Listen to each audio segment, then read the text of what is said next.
शोभित जी। राधे राधे। महाराज जी सादर प्रणाम। महाराज जी, अध्यात्म की तरफ चलते चलते अचानक मन विचलित सा हो जाता है, उल्टे से ख्याल आते हैं, नकारात्मक ऊर्जाएं उत्पन्न सी होती हैं महाराज। हाँ, वो चूंकि संसार का मनोरंजन उसको प्रिय लगता है, मन को मनमानी आचरण करना उसको प्रिय लगता है। उसकी गलती नहीं है, हम जहां उसको लगाते हैं वहीं वो राजी होने लगता है। अब जैसे अध्यात्म मार्ग में लगा रहे हैं तो इसमें जहां जहां वो लगा रहा है उसके विरुद्ध बात है। उसको भोग चाहिए, उसको हर इंद्रिय के मना खष्टान इंद्रियाणी प्रकृति स्थान कर सती, पांच ज्ञान इंद्रियों के द्वारा वो विषयों में विचरने का स्वभाव बना लिया है। भगवान कह रहे हैं आप भगवान के अंश ममैवांशो जीव लोके जीव भूता सनातना मना खष्टान इंद्रियाणी प्रकृति स्थान कर सती। आप इस मन के भुलावे में आकर, मन भोगों के भुलावे में आपको फंसाकर ये सदैव अधीन रखा है। अब अध्यात्म सुनना शुरू किया, अध्यात्म चल तो अध्यात्म में मन को वश में किया जाता है और अभी तक आप मन के वश में रहे। तो जब आप सपोर्ट नहीं देंगे तो वो आपका सपोर्ट करने लगेगा। इसकी चाल समझना, क्योंकि आपके बिना उसकी कोई सत्ता नहीं, वो आपके बिना कुछ नहीं कर सकता, आपके दस्तखत से ही करेगा। जैसे हमारा मन कह रहा है मैं देखूं, हम कह रहे नहीं देखना है, वो 100 बार कहेगा देखो, आप कहोगे नहीं ये देखो, अब वो लग जाएगा जिधर आप लगाओगे, पर वो कुछ समय तक लगेगा, फिर वो आपको वश में करने की कोशिश करेगा। और वो जब आप ना करेंगे तो आपको जलाएगा। अगर उस जलन को सह गए तो मन को अधीन कर लेंगे, और नहीं सह गए तो मन आपको अधीन कर लेगा। ये खेल चल रहा है। प्रायः सब मन के अधीन ही होते हैं। मन को कोई चेला बनाने वही सच्चा गुरु। दूसरों को तो चेला बनाना सहज है, मन को जो चेला बना ले वही सच्चा गुरु। मन ने सबको चेला बना रखा है, नहीं बना रखा? जैसा जैसा कहता है वैसे ही करना पड़ता है। और बड़ा बात यह है कि मन को हम जैसा कहें शास्त्र आज्ञा से वैसा चला ले, सो महात्मा, वही गुरु, वही भक्त। नहीं तो भाई भेष चाहे जो हो, पर मन के अधीनता से मुक्त होना बहुत कठिन होता है। कोई बिरला मन को अधीन करके भगवान की प्राप्ति करता है। तो आप लोग उसी बिरले में हैं, क्योंकि अगर सत्संग मिल रहा है, साधु संग मिल रहा है और अध्यात्म की बातें सुन रहे हैं, अध्यात्म में चल रहे हैं, तो हम ये नहीं कह सकते कि हमारे ऊपर भगवान की कृपा नहीं। कृपा है, पर हमें विचलित नहीं होना। कम से कम ये बात आप स्वीकार करते हैं कि कभी कभी वो हमको गिराने की कोशिश करता है, अर्थात आपका बहुत सहयोग देने लगा है। तो एक समय था कि हम पूरे उसके अधीन थे, आज है कि आधा आधा हो गया है। आधा वो हमारे अधीन हो रहा है और आधा अपने अधीन करना चाहता है। तो चढ़ाई और चढ़ते जाओ, उसके पॉइंट कम करते जाओ, अपने पॉइंट बढ़ाते जाओ कि अब 60%, अब 65%, अब 70%। फिर जिस दिन 100% तो तुम्हारे अधीन हो गया, उसी दिन भगवान के आनंद का जो स्वरूप है वो प्रकाशित कर देगा। अब ये लड़ाई बहुत जोर की है, छोटी मोटी लड़ाई नहीं है। वो छोटा मोटा शक्तिशाली नहीं, बहुत शक्तिशाली है। क्या? आपको सपोर्ट देगा, राधा राधा राधा, फिर धीरे से आपके सामने रखेगा। देखो इतने दिन जब करते हुआ कोई सुख तो नहीं मिल रहा, इसको भोगो, अभी आनंद आ जाएगा। और देखो ये भोग आपके पास व्यवस्थित है, देखो ना, अभी आनंद आ जाएगा। अच्छा, अब रुका राधा नाम, अब वो उस भोग में ले गया। अब राधा नाम जपना चाहोगे तो अच्छा नहीं लगेगा, अरुचि, वो अपने अधीन करता चला जाएगा। कोई विवेकवान गुरु कृपा पात्र इसकी ये चाल समझ जाता है, अरे अरे मुझे तो पुनः फंसा रहा है, गिरा रहा है। नहीं नहीं नहीं, राधा राधा राधा राधा राधा राधा राधा राधा राधा, तब बचा जा सकता है। ले ये बहुत प्रवीण है मन, बहुत फुसला के फंसाता है। ऐसे ही फंसाता है कि देखो देख लेंगे, छुएंगे थोड़ी, नजदीक पहुंचा जिस विषय का, छू लेंगे, कुछ होगा थोड़ी। और धीरे धीरे धीरे वो तुम्हें लगेगा कि यार गलती हो गई, ऐसा क्यों हो गया, ऐसा यूं हो गया कि उसकी चाल को नहीं समझ पाए हम, उसकी चाल को नहीं समझ पाए। हर एक इंद्री के साथ ये जुड़ा हुआ है। ये सुन लेंगे, ये देख लेंगे, ये छू लेंगे, ये भोग लेंगे, इन्हीं इंद्रियों के कारण हमें परमात्मा प्राप्ति नहीं हो रही। यही इंद्रियां भोगों में फंसाए हुए हैं और उसका मुखिया ये मन है। और ये बहुत चतुर मंत्री है आपका मंत्री।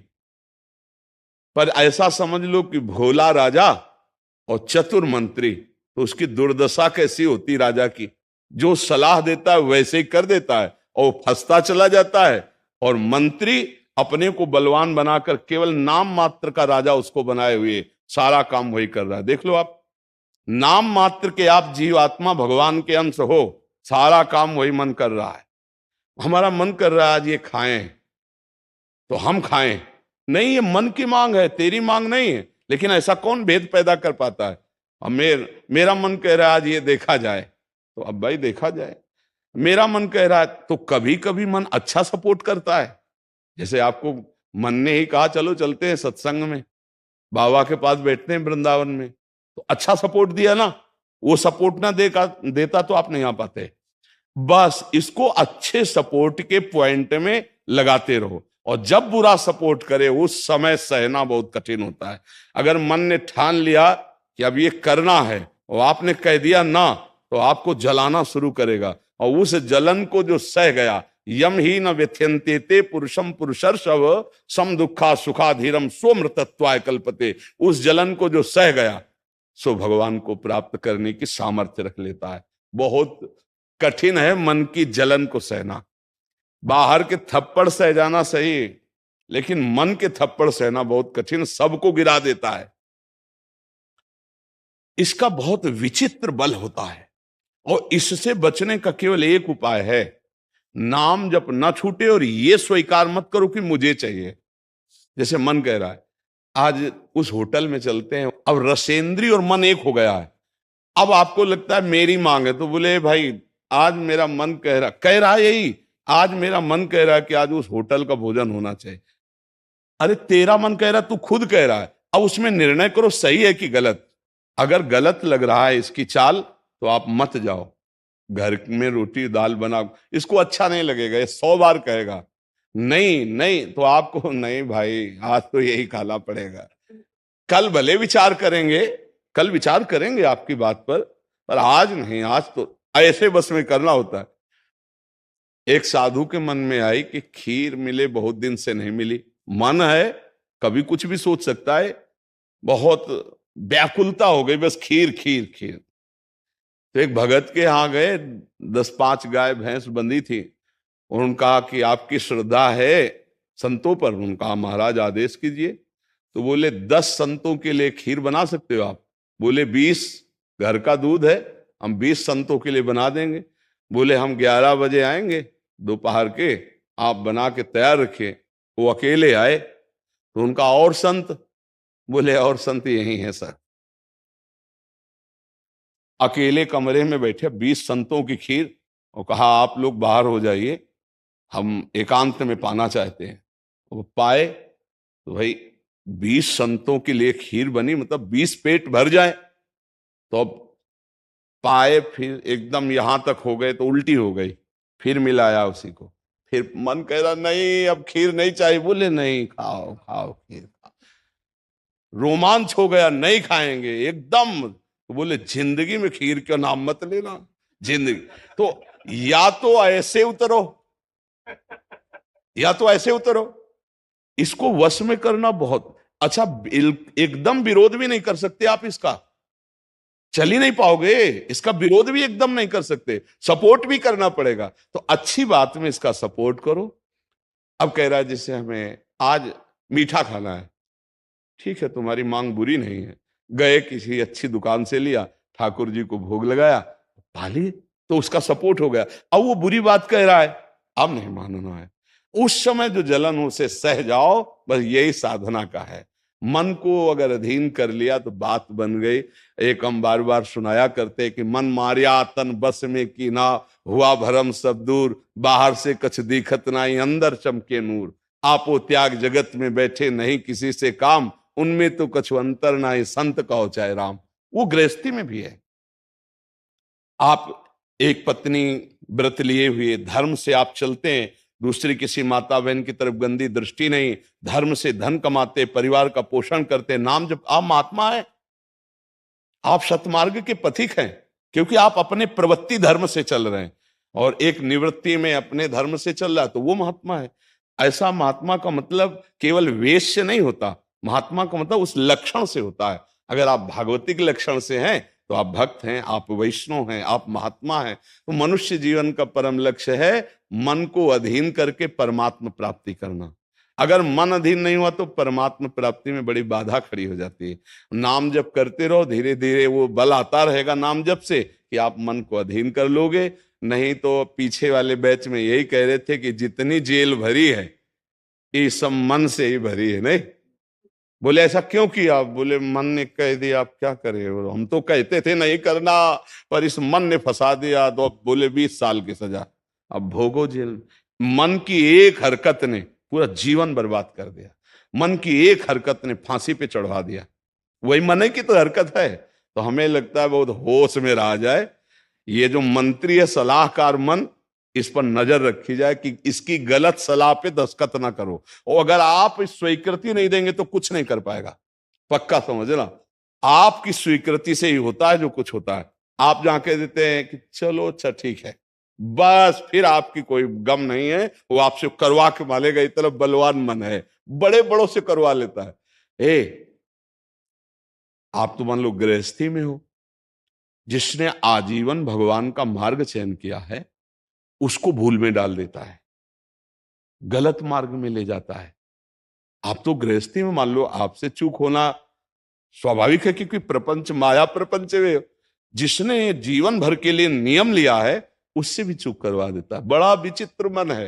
हाँ, अगर मन कहीं अधीन हुआ है तो भगवान का आश्रय लेकर और विवेक के द्वारा इसे अधीन किया जाता है। और विवेक ये बाजार में मिलता नहीं है, ये सत्संग से मिलता है। जैसे आप सुन रहे हैं, बिन सत्संग विवेक न होई और राम कृपा बिन सुलभ न सोई। सत्संग होता है भगवान की कृपा से और सत्संग से मिलता है विवेक, और विवेक से मन का शासन निर्णय किया जाता है, तू गलत सलाह दे रहा है और मेरी मांग नहीं तेरी मांग है, मैं इसको रिजेक्ट करता हूं, नहीं पास करता हूं।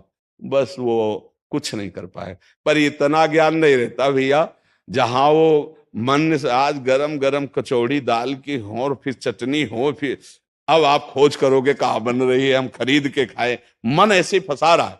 आप देखो ना, अपने घर में सब भोग सामग्री है, लेकिन जिनका मन, जो भजन नहीं करते, जो सत्संग नहीं करते, उनका मन गंदे आचरणों में फंसा है। घर में वो सब भोग सामग्री है, धर्म पूर्वक भोग करके वो भगवान को प्राप्त कर सकते थे, लेकिन वो अधर्माचरण, कलह, अशांति घर में है और उनका मन कहां ले जाता है, गंदे गंदे जगह उनको फंसाए। ये मन की चाल है। आपके घर में है, धर्म पूर्वक भोग सकते हैं, लेकिन आपसे अधर्म करवाता है, पापाचरण करवाता है। आप विचार करो क्या है इन शरीरों में, क्या है या उन भोगों में क्या है।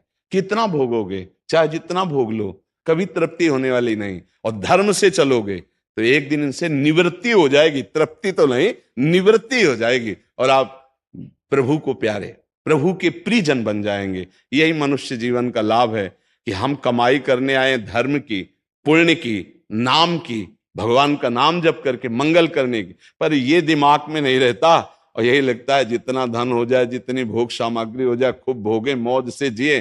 पर अधर्म आचरण करने वाला कभी मौज से नहीं रह सकता। ये शब्द याद रखो, चिंता, भय, शोक, घबराहट और दुख, ये उसको कभी छोड़ेगा नहीं जो पाप कर्म करता है। अचानक बेमतलब की कल्पना भय की सवार रहेगी और धीरे धीरे वो मन डिप्रेशन में पहुंचने लगता है। क्यों? क्योंकि पापाचरण हो जाता है। और घर के किसी व्यक्ति से ठीक से बात नहीं करेगा। क्यों? अंदर से डिस्टर्ब हो चुका है। ये क्यों हुआ? बोले पापाचरण से हुआ। आज बहुत ज्यादा लोग डिप्रेशन में जा रहे हैं, बहुत ज्यादा लोग। इसका कारण जानते हो क्या है? यही मनमानी आचरण। मनमानी आचरण बचपन से शुरू हो जाता है, गंदा आचरण, गंदा व्यवहार, और वो दिमाग काम नहीं करता। एक प्रियता हमारे अंदर होती है कि कोई हमें प्यार करे, आप समझना।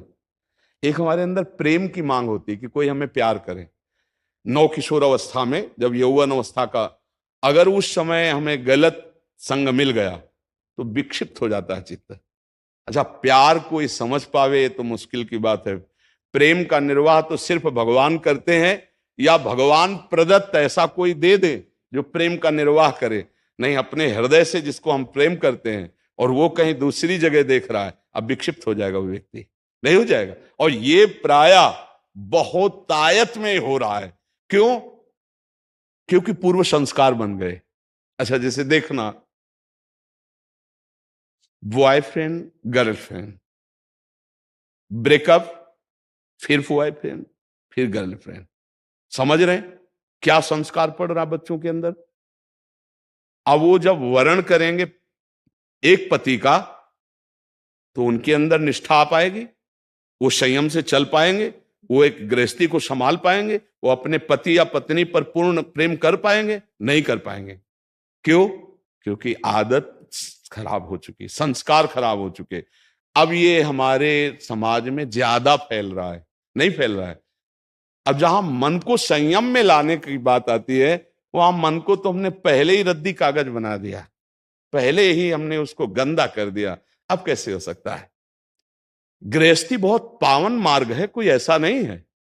मान लो पवित्र शरीर दोनों के हैं और फिर धर्म से ग्रहण किया गया, तो वो फिर एक अच्छी गृहस्थी बनती है। अब पहले ही, इसलिए भाई बहुत संभालने की जरूरत। आप तो बड़े भाग्यशाली जो अध्यात्म में इस बात को समझ रहे, नहीं तो आज हमारा समाज थोड़ा गलत रास्ते की तरफ जा रहा है, गलत मार्ग है जिसको कोई समझ नहीं रहा। हमारे नवीन नवीन बच्चे, नवीन नवीन बच्चियां, नवीन नवीन भाई इस भूल में फंस गए कि ये सुख है और ये भोगना मतलब जीवन का लाभ है। नहीं नहीं नहीं, इसको धर्म के अंतर्गत रखा गया। देखो, हमारे शास्त्र में 4 पुरुषार्थ रखे गए: धर्म, अर्थ, काम, मोक्ष। काम कहां है? तीसरे नंबर पे है। पहले में क्या है? धर्म। और आखिरी में क्या है? मोक्ष। जो धर्म से चलता है, धन धर्म से कमाता है, धर्म से काम भोग करता है, वो मोक्ष को प्राप्त हो जाता है। आज 2 बातें हट गई, पहली और आखिरी। धर्म और मोक्ष हट गया, अब अर्थ और काम रह गया, नहीं रह गया। बस यही पशुता बढ़ती चली जा रही है। अब ये संतों की बातें कड़वी लगेंगी समाज को, लेकिन भैया बहुत गलत रास्ते में अपने लोग जा रहे हैं। इससे लौटना अभी संभव है, अभी लौटना संभव है। अगर कदम आगे बढ़ते चले गए तो आप लौट नहीं पाएंगे। आप देखो, हमारे नवीन बच्चों में बहुत डिप्रेशन की ये बात आती चली जाए। क्यों? विक्षेप पे विक्षेप पड़ रहा है। अब वो उससे आसक्त है, वो ब्रेकअप हो गया, अब उसका दिमाग पे जो भार पड़ा वो पूरे जीवन की जीवनी शक्ति को नष्ट कर रहा है, चाहे बच्चा हो चाहे बच्ची हो। मतलब कई ऐसी समस्याएं प्रकट हो रही हैं जो अपनी बात कह नहीं सकते हैं और अंदर ही अंदर वो अपने को खोखला कर लेते हैं। हमें लगता है कि माता पिता को, परिवार को इन समस्याओं से, बच्चों से जुड़कर उनको हटाना चाहिए, उनको शिक्षा देनी चाहिए, उनको ऐसा मित्रवत बल देना चाहिए जिससे उनकी मानसिकता उभरे। अगर ये छूट बनी रही, इसे कहा जाता है दोस्ती, लेकिन भारी दुश्मनी फैल रही है, भारी हमारे जीवन का नाश करने वाली वृत्तियां फैल रही। तो इसलिए इससे बचा जाए और नाम जप किया जाए। अगर